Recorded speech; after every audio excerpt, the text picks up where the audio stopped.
আশা করি আপনারা সবাই ভালো আছেন। ইনডেক্সের কয়েকদিনের পতনে আপনাদের খুব আশাহত হয়েছেন এবং আপনাদের খুব মন খারাপ ছিল। কিন্তু গত ৩ দিন ধরে মার্কেট পজিটিভ। ইনডেক্স নিয়ে কথাবার্তা বলতে গেলে ইনডেক্সের এই মুহূর্তে পজিশন কি আছে, সামনে আমাদের কি ধরনের প্ল্যান করা উচিত, আমরা কোন টাইপের স্টকে থাকবো এবং কোন টাইপের সেক্টর বা কোন সেক্টরটা আমরা যদি বেশি পছন্দ করি, তাহলে আমরা আমাদের পোর্টফোলিও কিভাবে ম্যানেজ করতে পারি, পোর্টফোলিও কিভাবে লসের হাত থেকে রক্ষা করতে পারি এবং পোর্টফোলিওকে হেলদি রাখতে পারি, সেই বিষয়াদি নিয়ে আজকে বিস্তর আলোচনা হবে এই ভিডিওতে। আপনারা খুব ঠান্ডা মাথায় ভিডিওটা দেখার চেষ্টা করবেন এবং আমার প্রত্যেকটা কথা বোঝার চেষ্টা করবেন। দেখেন, সর্বপ্রথম যদি আমি ইনডেক্স নিয়ে আলোচনা করি, ইনডেক্সের এই যে এইখান থেকে টানা পতনটা হয়েছে, টানা না, মাঝে দুই একটা গ্রিন ক্যান্ডেল আমরা পেয়েছি। ইভেন এই জায়গাটাতে আমি আপনাদেরকে আইডিএম এর কথা বলেছিলাম, তারপরে 4টা টানা ক্যান্ডেল। এখন যেইটা হয়েছে, এই জায়গাটাতে পতন হওয়ার পরে ভলিউম মোটামুটি কমে গিয়েছিল। এখন আস্তে আস্তে ইনডেক্সটা একটু একটু করে পজিটিভ হচ্ছে এবং ভলিউমটা গ্র্যাজুয়ালি বাড়তেছে। That's a good sign. But এইখানে কথা আছে, কিন্তু আছে। আজকের যে ক্যান্ডেলটা হয়েছে, এই ক্যান্ডেলটা কোন টাইপের ক্যান্ডেল সেইটা একটু বুঝতে হবে। কারণ আমরা আগে পরে দেখে আসছি যে ইনডেক্স যখন ফল করে, ইন দ্য মিন টাইমে এই জায়গাগুলাতে একটু করে পুলব্যাক দেয়, এইরকম করে পুলব্যাক দেয়, তারপরে দেন আবার নিচের দিকে আসার চেষ্টা করে। বাট এখন সেইটা হচ্ছে কিনা বা সামনে হবে কিনা, সেই বিষয়টা আমরা আজকে জানার চেষ্টা করব। সেটা কিভাবে জানবো, তার প্রসেস আছে।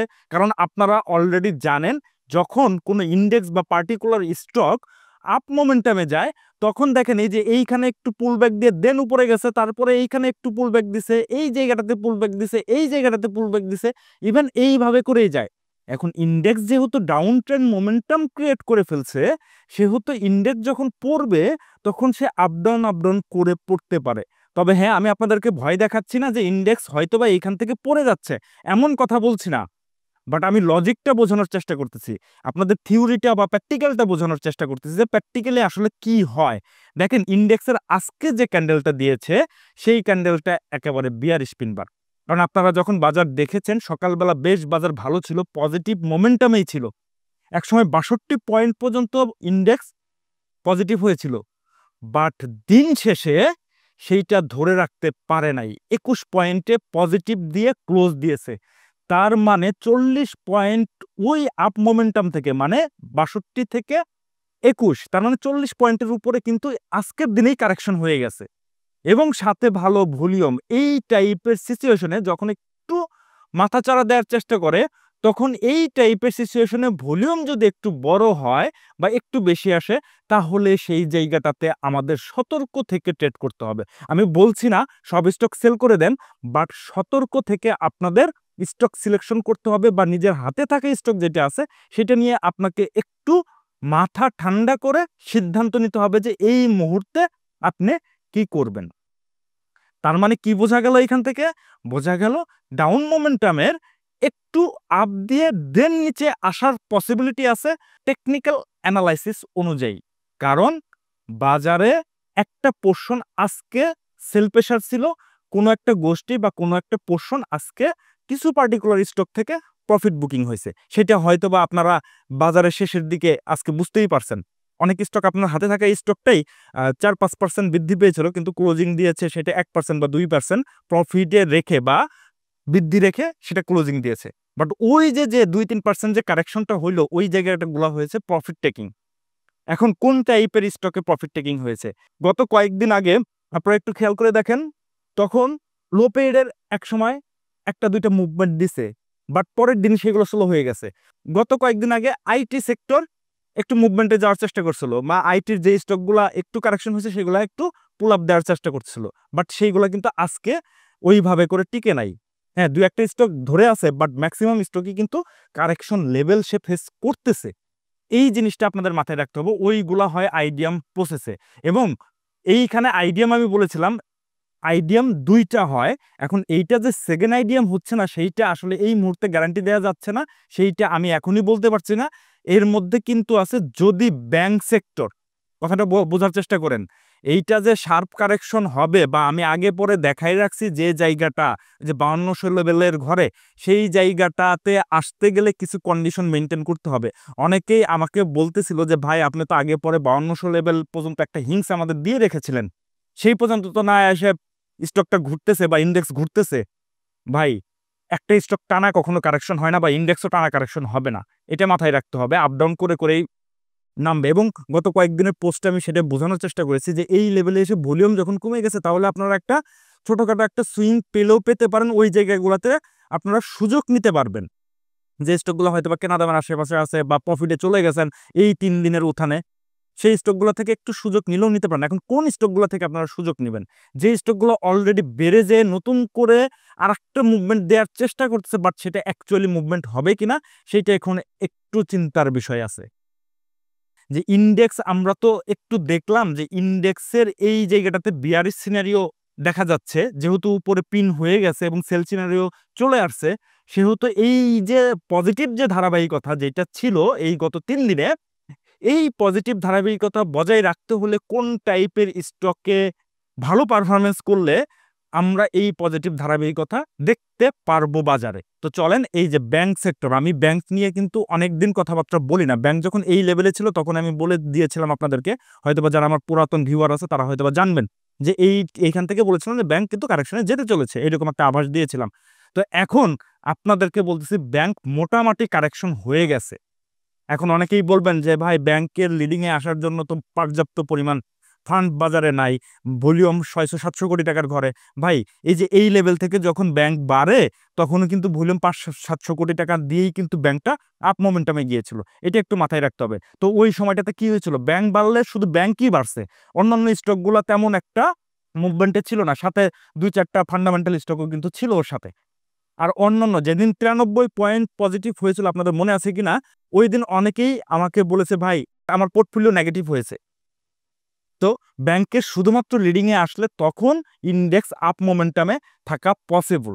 এই যে ব্যাংকের দেখেন এই যে গত কয়েকটা দিন একই জায়গায় একই ধরনের ভলিউম সে করতেছে, মানে ফ্ল্যাট ভলিউম, ভলিউমটা কমে গেছে এবং ফ্ল্যাট ভলিউম। সো এবং 2-4টা যতটুকু মুভমেন্ট দেওয়ার দরকার সে দিয়ে ফেলেছে।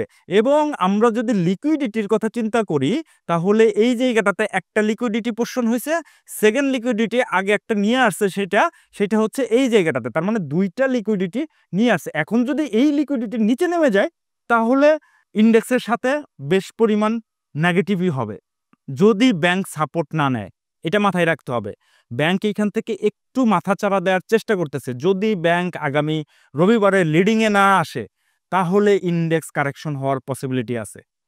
যদি ব্যাংক লিডিং এ আসে তাহলে ব্যাংকগুলো তো বড় ফান্ডামেন্টাল শেয়ার, এইগুলো ইন্ডেক্সের সাথে বেশ ভালো কন্ট্রিবিউশন করে, তখন ইন্ডেক্সটা কিন্তু পজিটিভ থাকবে, এটা মাথায় রাখতে হবে। সো আপনার ব্যাংকের দিকে বেশি ফোকাস দেওয়া উচিত যে ব্যাংকগুলো লিডিং এ আসে কিনা। এই যে দেখেন ব্যাংকগুলো আজকে বেশ ভালো লিডিং এ আসে, এবং যে ব্যাংকগুলো নিয়ে নেগেটিভ নিউজ ছিল বাজারে, এই ব্যাংকগুলা মার্চ হবে, দেউলিয়া হবে, এই ব্যাংকগুলোকে একীভূত করা হবে, এই টাইপের নিউজ ছিল, মানে খারাপ নিউজের কারণে এই ব্যাংকগুলো কিন্তু অনেকখানি পড়েছে।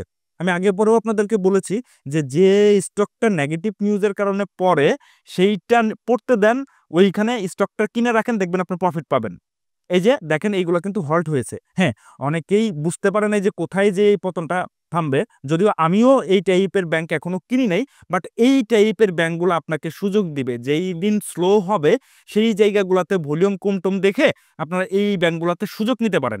তবে এর চাইতে ভালো ভালো ব্যাংক আছে, আমি বলবো না যে জেডের পচা ব্যাংক এইগুলো আপনারা দেখেন, বাট মার্কেটে হয় কিন্তু এইরকম, এই জিনিসটা মাথায় রাখতে হবে। এইগুলো কিন্তু মার্কেটের বাইরের শেয়ার না, এগুলো মার্কেটেরই শেয়ার। সো আপনার যেদিন হলটা ভেঙে একটু ভলিউমটা কম হচ্ছে বা একটু নতুন করে সুইংটা ডাউন হয়ে আবার ভলিউম হওয়ার চেষ্টা করছে, তখন আপনারা এই ব্যাংকের দিকে নজর দিতে পারেন। এছাড়া আরও ভালো ভালো ব্যাংক আছে যেগুলো নিয়ে আমি একটা দুইটা নিয়ে আমি হয়তো আলোচনা করব সামনে, তখন আপনারা এগুলো বুঝতে পারবেন। বাট ইন্ডেক্স ডিপেন্ড করতেছে এখন কিন্তু ব্যাংকের উপরে। অন্যান্য যতগুলো শেয়ার আছে, যতগুলাই জায়গা আছে, সবগুলো শেয়ারই মোটামুটি একটা পোর্শন গ্যাপ দিয়ে আসছে। ওই সময়টাতে ওই স্টকগুলা যেগুলো ধরেন লো পেইড বা আইটি বা ইন্স্যুরেন্স বা অন্যান্য ইঞ্জিনিয়ারিং, টেক্সটাইল, এইগুলা যখন বাড়তেছিল তখন কিন্তু ব্যাংক কারেকশন মোডে ছিল। সো ওইগুলো এখন যদি কারেকশনে আসে তখন ইন দ্য মিন টাইমে ব্যাংকটা যদি বাড়ে তাহলে ইন্ডেক্সটা সুন্দর মতো ধরাই রাখবে, বেশি ইন্ডেক্স কারেকশন না করে পার্টিকুলার স্টকগুলো কারেকশন দিয়ে দেন আবার ইন্ডেক্স ওঠানোর চেষ্টা করবে। এটা মাথায় রাখতে হবে, এটা হচ্ছে সাইকোলজি। যদি ব্যাংক লিডিংয়ে না আসে, কথাটা বোঝার চেষ্টা করেন আবারও, যদি ব্যাংক লিডিংয়ে না আসে তাহলে ইন্ডেক্স কিন্তু এই যে 5200 ঘরে আমি বলে দিয়েছি, এবং এখানে লিকুইডিটি আছে, এই লিকুইডিটিটা নেওয়ার জন্য সে আসলেও আসতে পারে। আসবেই আমি সেই কথা বলছি না গ্যারান্টি দিয়ে, বাট টেকনিক্যাল অ্যানালাইসিস সেটাই বলতেছে। আমি আমার পার্সোনাল ওপিনিয়ন শেয়ার করতেছি, আপনারা এটা দেখে সিদ্ধান্ত নিয়েন না। আপনারা এরপরেও আপনাদের মতো করে অ্যানালাইসিস করবেন, আপনাদের নিজস্ব কিছু টেকনিক আছে, নিজস্ব কিছু প্যাটার্ন আছে, সিদ্ধান্ত আপনার। আমি আপনাদের সাথে বিষয়টা নিয়ে আলোচনা করলাম যে ব্যাংক আসলে কি হইতে পারে, ব্যাংক না আসলে কি হইতে পারে, এটা মাথায় রাখবেন। ব্যাংকটা খুবই খুবই ইম্পর্টেন্ট এখন আমাদের জন্য। ব্যাংক লিডিংয়ে আসলে ইন্ডেক্স ধরাই রাখবে, ইন্ডেক্স ভালো হবে। আমি বাজারে এটাই চাই যে একটা সাইড পড়ুক আর একটা সাইড উঠুক, এতে ইন্ডেক্সের বড় ধরনের ক্ষতি হবে না। 5200 লেভেল আমরা নাও দেখতে পারি যদি ব্যাংক লিডিংয়ে আসে, এই হচ্ছে বিষয়। আর আরেকটা বিষয় আপনারা একটু মাথায় রাখবেন, সেটা হচ্ছে সামনে জুন ক্লোজিং শেয়ারের ডিভিডেন্ড আছে অনেকগুলো শেয়ারের। এই জুন ক্লোজিং শেয়ারের ডিভিডেন্ড আগের দিন পর্যন্ত আপনারা হোল্ড করলেও করতে পারেন, বাট আমার পরামর্শ থাকবে যেহেতু আপনি ওই পার্টিকুলার স্টকটার ইপিএস কি দিবে, ডিভিডেন্ড কি আসবে আপনি জানেন না, ওই জায়গাটাতে আপনাকে একটু সতর্ক থাকা উচিত এবং ওই টাইপের শেয়ার থেকে একটু দূরে থাকা উচিত। কারণ আপনি যদি দেখেন ওই জায়গাটাতে ফান্ডামেন্টাল ডাটাটা খারাপ আসলো বা এই ডিভিডেন্ডটা খারাপ দিল, তাহলে কিন্তু আমাদের বাজারে আপনার আগে পরের এক্সপিরিয়েন্স আছে, আপনারা জানেন যে ডিভিডেন্ড খারাপ আসলে বা ইপিএস খারাপ দিলে সেই স্টকটা কিন্তু ফ্রি ফল হয়। সো ওই জায়গাটাতে একটু সতর্ক থাকবেন, বিশেষ করে জুন ক্লোজিং শেয়ারে। তো আমি যেটা করি, আমার পার্সোনাল ওপিনিয়ন আমি বলি, বা আমি যেভাবে ট্রেড প্ল্যান সাজাই সেটা হচ্ছে যখনই দেখি যে জুন ক্লোজিং শেয়ারের ডিভিডেন্ড বা ইপিএস ঘোষণার ডেট চলে আসছে, ওর আগের দিন পর্যন্ত বা ওই দিন পর্যন্ত, ওই দিন বিকেলবেলা তো ডিক্লারেশন আছে, ওই দিন পর্যন্ত আমি অপেক্ষা করি। এর না মিন টাইমে যদি কেনা দামের আশেপাশেও থাকে বা প্রফিটে থাকে বা একটু ছোটোখাটো একটু লস থাকে, তাহলে আমি ওই স্টকটা ছেড়ে দিয়ে অন্য স্টকে আমি সুইচ করে যাই, সেফ জোনে থাকা। হ্যাঁ, ওই স্টকটা যদি ডিভিডেন্ড ভালো দেয় বা ইপিএস ভালো আসে, তাহলে স্টকটা প্রফিটের জায়গা আছে, অনেকখানি প্রফিটের জায়গা আছে, অস্বীকার করছি না ভাই, বাট ঝুঁকির জায়গাও কিন্তু এই জায়গাগুলোতে আছে। সো আপনারা ওইভাবে করে চিন্তা করে জুন ক্লোজিং শেয়ারটা একটু ট্রেড করার চেষ্টা করবেন। তো এই মুহূর্তে সেফ হচ্ছে ডিসেম্বর ক্লোজিং শেয়ার, আমি সেফ বলবো না, বাট ইন্ডেক্সটা যদি পতন হতে থাকে, ব্যাংক যদি সাপোর্ট না দেয়, তাহলে ডিসেম্বর ক্লোজিং শেয়ারও মার খাওয়ার সম্ভাবনা আছে। বাট ইন্ডেক্স যদি ব্যাংক দিয়ে ধরাই রাখে, তাহলে আপনার কোনো ভয় নাই। তবে ভিতরে ভিতরে কিছু স্টক কিন্তু কারেকশন হবে। এখন আপনার চিন্তার বিষয় যে আপনি কোন টাইপের স্টকে থাকবেন, ব্যাংকে থাকবেন না ইন্স্যুরেন্সে থাকবেন না টেক্সটাইলে থাকবেন। এই যে দেখেন, আমি আপনাদেরকে একটা স্টক, জাস্ট ব্যাংকের একটা স্টক নিয়ে আমি একটু আলোচনা করি, সাথে আরেকটা নিয়ে আলোচনা করব। এই যে দেখেন উত্তরা ব্যাংক অনেক দিন ধরে এই জায়গাটাতে একই জায়গাটাতে ট্রেড হচ্ছে, অ্যাকুমুলেশন ফেস, একেবারে 100% অ্যাকুমুলেশন ফেস এবং ভলিউম ড্রাই। এর মানে কি, মার্কেট পড়তেছে, উঠতেছে, নামতেছে, এই স্টকটার তেমন কোনো ক্ষতি হচ্ছে না। তার মানে ও একটা বটম মোটামুটি ক্রিয়েট করে ফেলছে। এখন দেখার বিষয় সে ব্রেকআউট দিয়ে বাড়ায় যায় কিনা। যদি দেখেন রবিবারে ব্রেকআউট দিয়ে বেড়ে যাচ্ছে, তাহলে আপনারা চিন্তা করতে পারেন এই ধরনের ব্যাংক, বা এটাই যে নিতে হবে এরকম না, এরকম অনেকগুলো ব্যাংক আছে, আপনারা চাইলে এইগুলো দেখতে পারেন। বাট এইগুলো হচ্ছে অ্যাকুমুলেশন ফেস। এই অ্যাকুমুলেশন ফেসে যদি আপনারা এই মুহূর্তে থাকেন, তাহলে আপনার পোর্টফোলিও তেমন একটা ক্ষতি হওয়ার সম্ভাবনা খুবই কম। এরপরে দেখেন এই যে ইউসিবি ব্যাংক, ইউসিবি ব্যাংকের কি হয়েছে, এই জায়গাগুলোতে মোটামুটি একটা বটম ক্রিয়েট করে ফেলছিল সে, এই যে ভলিউম ড্রাই হয়েছে, এখন টুকটাক করে ভলিউম আসতেছে এবং ভলিউমটা ড্রাই হয়ে আবার একটু মাথার চাওয়া দেওয়ার চেষ্টা করতেছে। এ কিন্তু বটম লেভেলের কাছাকাছি।